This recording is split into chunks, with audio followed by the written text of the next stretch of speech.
Hello everyone, all of you are watching my channel F4 dilemma. So guys, आज की इस video में हम लोग बात करेंगे इक्विटी और इक्वालिटी के बीच का डिफरेंस क्या होता है। डीकोड करेंगे इन दोनों टर्म्स को। सो बिना देर किए लेट्स स्टार्ट द वीडियो। तो जब भी हम इन दोनों टर्म्स को सुनते हैं, इक्विटी और इक्वालिटी को, तो हमारे दिमाग में ये चीज़ रहती है या हम सिनोनिमसली इन दोनों को यूज़ करते हैं और सोचते हैं कि इन दोनों का होलसम मीनिंग एक ही है, लेकिन ऐसा नहीं है।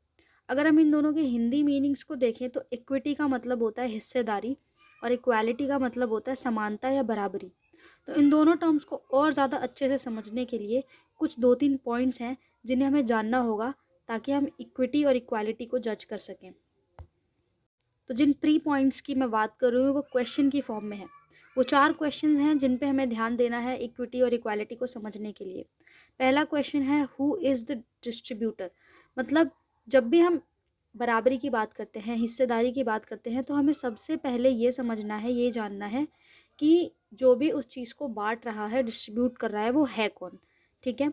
दूसरी चीज़, अगर वो डिस्ट्रीब्यूट कर रहा है तो वो क्या डिस्ट्रीब्यूट कर रहा है, क्योंकि कभी कभी सिचुएशनल इक्विटी और इक्वालिटी को हमको ध्यान में रखना पड़ता है। तीसरी चीज़ जो है वो है कि अगर वो डिस्ट्रीब्यूशन हो रहा है, किसी चीज़ का डिस्ट्रीब्यूशन हो रहा है, तो वो डिस्ट्रीब्यूशन कितना हो रहा है और किसके पास कितनी चीज़ जा रही है। ठीक है। और लास्ट क्वेश्चन हमारा है कि वो चीज़ डिस्ट्रीब्यूट हो रही है तो वो किसको डिस्ट्रीब्यूट की जा रही है। क्या वो चिल्ड्रन है, क्या वो ओल्डर पीपल हैं, क्या वो कोई नॉन लिविंग थिंग है, या कोई कंट्री है। इन सब चीज़ों को ये 4 क्वेश्चंस के थ्रू हमें जानना है कि इक्विटी और इक्वालिटी के बीच का डिफरेंस क्या है। तो ज़्यादा से ज़्यादा हम एग्जांपल्स के थ्रू समझेंगे ताकि आपके माइंड में क्लैरिटी रहे। तो यहाँ पर मैं 2 एग्जांपल्स की बात करूँगी। पहला एग्जांपल है कि मान लो एक बर्थडे पार्टी है। ठीक है। उसके 2 केसेस लेते हैं। केस 1 में हम देखते हैं कि जो बर्थडे पार्टी है ना, उसमें फादर जो है वो डिस्ट्रीब्यूटर है। पहला क्वेश्चन, राइट, कि फादर जो है वो डिस्ट्रीब्यूटर है, वो केक डिस्ट्रीब्यूट कर रहे हैं। तो बटने वाली चीज़ क्या हो गई, केक। और उस पार्टी में ना 10 लोग आए हुए हैं टोटल, 5 बड़े हैं और 5 छोटे। लेकिन जो फादर है ना, वो केक डिस्ट्रीब्यूट कर रहे हैं, हर एक को एक पीस दे रहे हैं केक का। और वो जो पीस है केक का, वो सबका साइज़ जो है वो सेम है। आपको ये चारों चीज़ें समझ में आई कि एक बर्थडे पार्टी है, वहाँ पर केक डिस्ट्रीब्यूट हो रहा है, उसे फादर डिस्ट्रीब्यूट कर रहे हैं, टोटल 10 लोग आए हैं और हर एक को एक पीस मिल रहा है, सेम साइज़ का मिल रहा है। ठीक है। अब दूसरी सिचुएशन पे जाते हैं।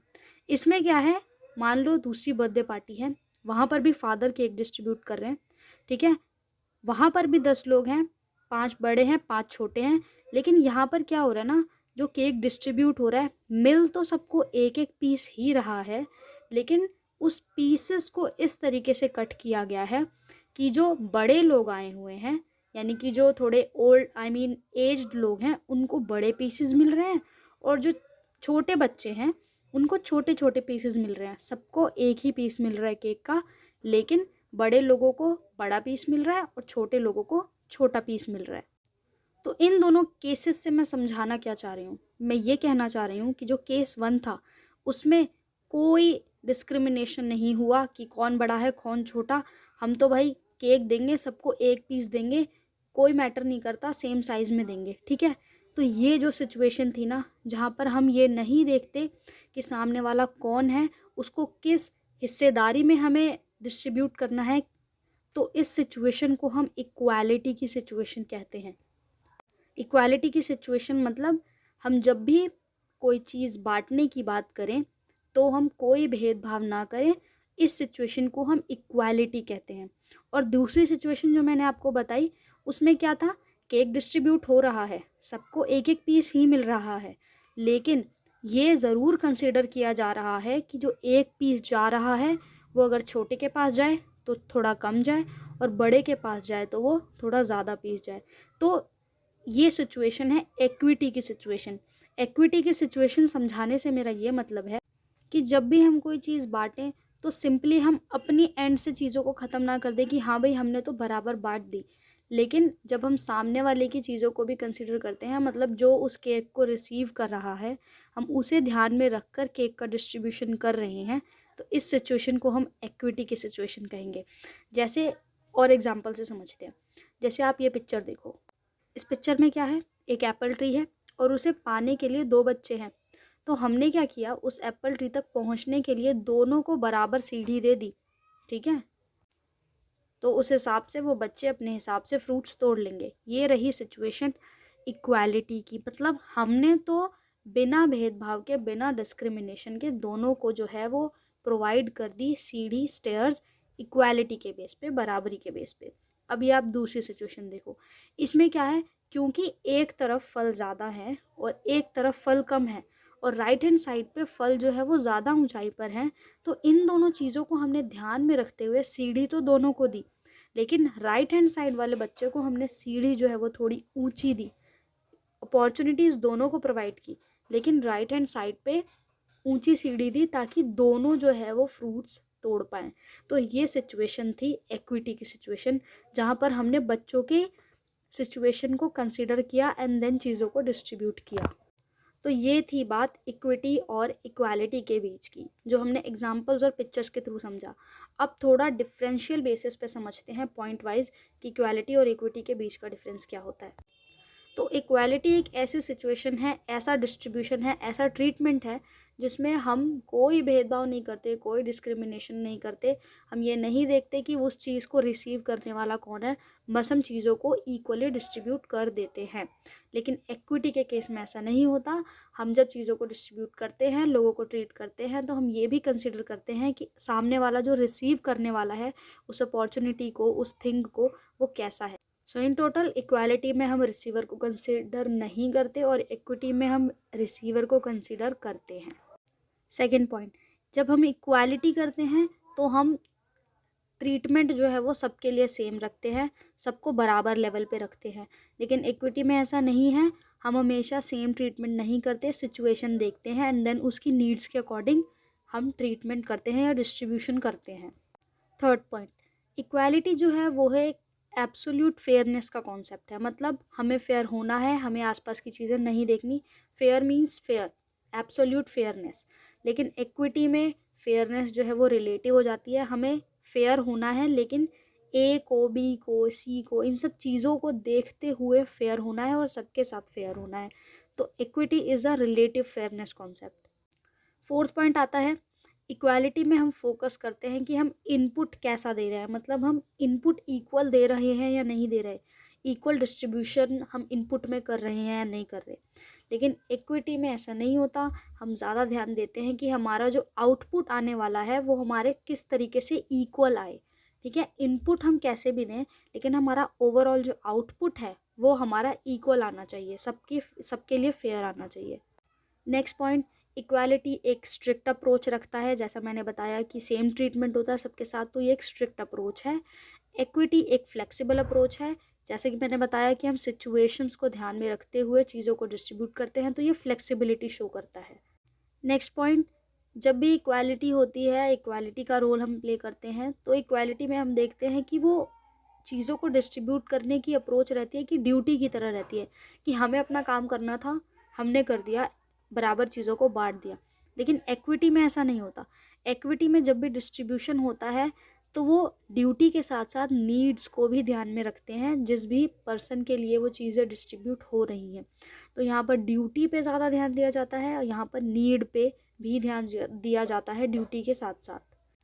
इक्वालिटी में क्योंकि चीज़ों को कंसीडर नहीं किया जाता, सिचुएशंस को, रिसीवर को कंसीडर नहीं किया जाता उतना, तो उसके हिसाब से ये वाली अप्रोच जो है, इक्वालिटी वाली अप्रोच जो है, वो इरैशनल दिखेगी, इलॉजिकल दिखेगी, ठीक है, लेस दिखेगी, right, as compared to the equity वाली अप्रोच। इक्विटी में क्या होता है, हम चीज़ों को समझते हैं, रिसीवर को समझते हैं, उसकी नीड्स को समझते हैं, and that is why equity is more rational and logical. Next point आता है कि इक्वालिटी को हम नेगेटिव डिस्क्रिमिनेशन भी कह सकते हैं, क्योंकि हम आगे कंसिडर ही नहीं करते कि कौन है, जिसकी क्या नीड्स हैं, उसे क्या चाहिए, उसे किस सिचुएशंस में चाहिए, हम उस चीज़ को कंसिडर करते ही नहीं है। बस हमें तो डिस्ट्रीब्यूशन करना है और इक्वल डिस्ट्रीब्यूशन, बराबर समानता वाला डिस्ट्रीब्यूशन करना है, इसलिए इसे नेगेटिव डिस्क्रिमिनेशन कहा जाता है। और इसी के ऑपोजिट इक्विटी को कहा जाता है पॉजिटिव डिस्क्रिमिनेशन, क्योंकि हम कंसिडर करते हैं रिसीवर को, उसकी सिचुएशंस को, उसके नीड्स को। नेक्स्ट पॉइंट पर आते हैं। इक्वालिटी का जो मोटिव होता है वो ये होता है कि हमको जस्टिफाई करना है, चीज़ों को जस्टिफाई करना है, इन द सेंस जब भी हम डिस्ट्रीब्यूशन करें तो हम जस्टिफाई कर पाएँ कि देखो हमने कोई डिस्क्रिमिनेशन नहीं किया, हम अपनी चीज़ों को समझाएँ, ज़्यादा से ज़्यादा जो है चीज़ों को न्यायिक बनाएँ, ठीक है, समाज के लिए न्यायिक बनाएँ। लेकिन इक्विटी के केस में ऐसा नहीं होता, यहाँ पर मोटिव जो होता है जस्टिफाई तो करना है ही चीज़ों को, जस्टिस प्रोवाइड करना तो है ही, और सबसे ज़्यादा मोटिव होता है कि जो भी डिस्ट्रीब्यूटर है ना उनके बीच का डिफरेंशिएशन कम हो, गैप कम हो।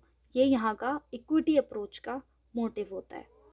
लास्ट में बात करते हैं कुछ एग्जांपल्स की, जिससे आपको इक्वालिटी इक्विटी का कंसेप्ट ज़्यादा क्लियर हो जाएगा।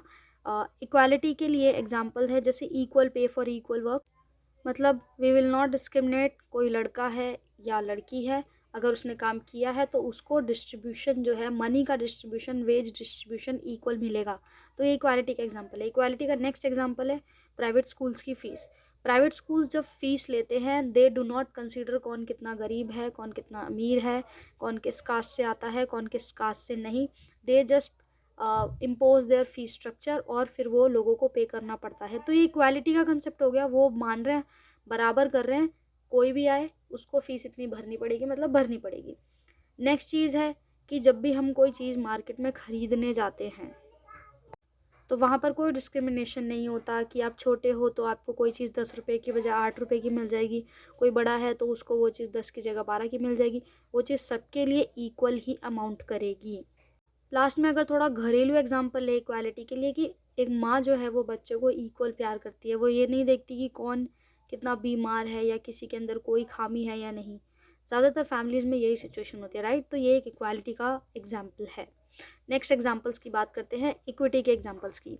इक्विटी के एग्जाम्पल में सबसे बड़ा कॉमन एग्जाम्पल है कि आप जब भी मेट्रो में ट्रैवल करोगे यू विल सी कि वुमेंस के लिए रिजर्वेशन सीट्स होती हैं, राइट। तो ये जो एग्जाम्पल है वो है इक्विटी का एग्जाम्पल, जहाँ पर हम कंसीडर कर रहे हैं कि ओके जो नीडी लोग हैं, जिन्हें ज़्यादा ज़रूरत है, उनके लिए हम सीट रिज़र्व करके रखते हैं। उस चीज़ को हम इक्विटी में देखेंगे क्योंकि हम सिचुएशंस को देख रहे हैं, लोगों को देख रहे हैं, एंड देन हम कोई चीज़ डिस्ट्रीब्यूट कर रहे हैं। यहाँ पर मेट्रो की सीट्स डिस्ट्रीब्यूट कर रहे हैं between normal people and women और नीडी।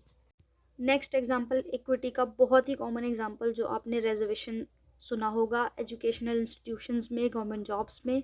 तो ये बहुत बड़ा एग्जांपल है इक्विटी का, जहाँ पर हम उनका पिछड़ापन देखते हुए उनको रिजर्वेशन देखते हैं ताकि वो भी और सोसाइटी के साथ ग्रो कर पाए, पार आ सकें।